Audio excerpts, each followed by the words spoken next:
আসসালামু আলাইকুম দর্শকবৃন্দ, আমরা ভারতীয় পণ্য বয়কটের পক্ষে, তো আমরা বয়কট করতেছি। সেই জন্য আমাদের টি শার্ট গাই দিয়ে আমরা কি করছি, ক্যাম্পেইন চালু করছি। এই যে দেখেন, মানে ধুমসেখানে বেচাকেনা চলছে ভারতীয় পণ্য বর্জনের টি শার্ট লাগিয়ে।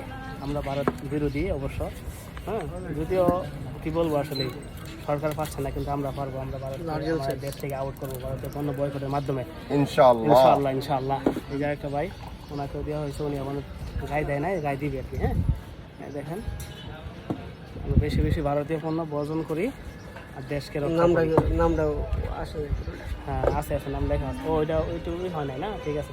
এই দেখেন, কয়েকদিন আগেও আমাদের কী করছে, বাংলাদেশের সীমানার মধ্যে ইন্ডিয়ারা 2 জন মানুষকে হত্যা করছে। তো কোনো প্রতিবাদ, কোনো কিছু নাই। তো আমরা এই প্রতিবাদ ভারতীয় পণ্য বর্জনের মাধ্যমে এই প্রতিবাদ আমরা কি করব, চালিয়ে যাবো ইনশাআল্লাহ। কি কন দিদি, ঠিক আছে না?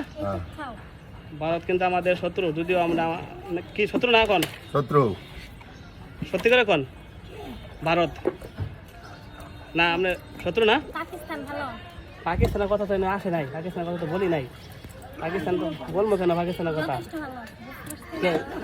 ভারত ভারত না না না না না না, এটা আসলে সত্যি না।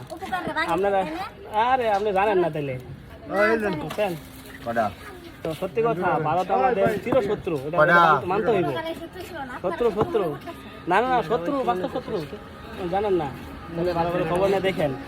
আমরা সত্যি ভারত বয়কট করছি, ভারত করবো। তো এই দেখেন, আপুটি আসলে ভারত বয়কটের কথা বলাতে রাগ করে ফেলছে। একটু মনে কষ্ট পাইছে হয়তোবা। তো কি করবো, তারপরে আমরা বয়কট চালিয়ে যাবো ইনশাল্লাহ। ভারত বয়কট করবো, রাগ করে চলে গেছে। তো যাক, সমস্যা নেই, আমরা আমাদের কাজ চালিয়ে যাব। আস্তে আস্তে কি হবে, ভারত আমাদের দেশ থেকে আউট হয়ে যাবে। সবাই সাপোর্ট করবেন বেশি বেশি। আসসালামু আলাইকুম।